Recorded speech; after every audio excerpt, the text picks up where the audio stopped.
Hey, welcome everyone. It's Aaron Scott Eventing.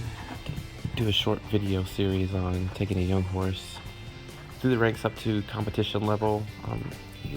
This boy here is 3 years old. He's a thoroughbred cross. He hasn't done much jumping at all. I've had him for about seven or 8 months, and we've just been doing groundwork. And this is about the second or third time we've done any jumping at all. So I wanted to document it and answer some questions along the way, and hopefully help some people. And if you enjoy it, we'll start with a bit of training and maybe do a couple of product reviews, and I'll take you along with me to some shows and meet some very talented people, and hopefully they'll share some of their stories with us as well.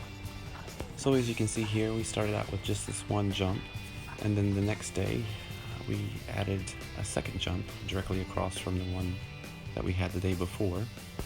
So the goal here was to maintain that left lead throughout the gymnastic, how we handled the approach, and also the exit to see how quickly we can get back collected and in balance in preparation for the next series of jumps moving forward. I always like to start out and continue if we can to give the horse as much control as possible to make the decision that's right for him and work through some of the issues that may not be right. Sometimes you'll be surprised in how quickly they can compensate and adapt to a situation by staying out of the way and giving them a bit of freedom. So the day before we went around about 18 to 22 strides in between the jump, and then today kind of shortened it a bit from 8 to about 8 to 15 strides. And of course I didn't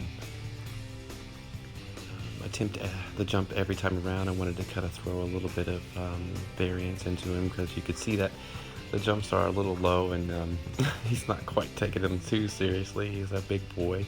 So I wanted to keep his mind active and focused on the job, and see how he handled the situation, even though it would may be different every single time we approached.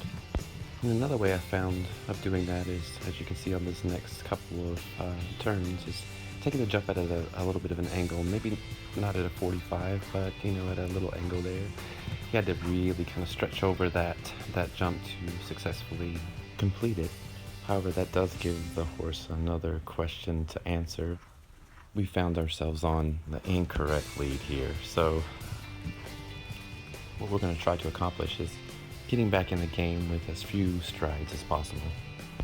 That's one thing as a rider that's quite important, is when we do find ourselves in that situation where it's a bit difficult, something may have happened that was not exactly what we wanted, or the horse may be doing something that he's not quite sure of, is to be able to give that correct aid in a way that's consistent every single time, and release the pressure immediately once the horse has made the correction, and get back to that relaxation state as soon as possible.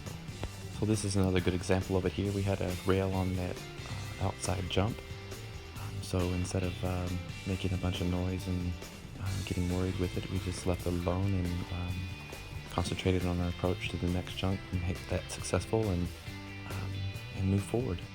Well, that's all I have for today, guys. If you have any questions or you'd like to see more, please let me know in the comments below, and take care. God bless.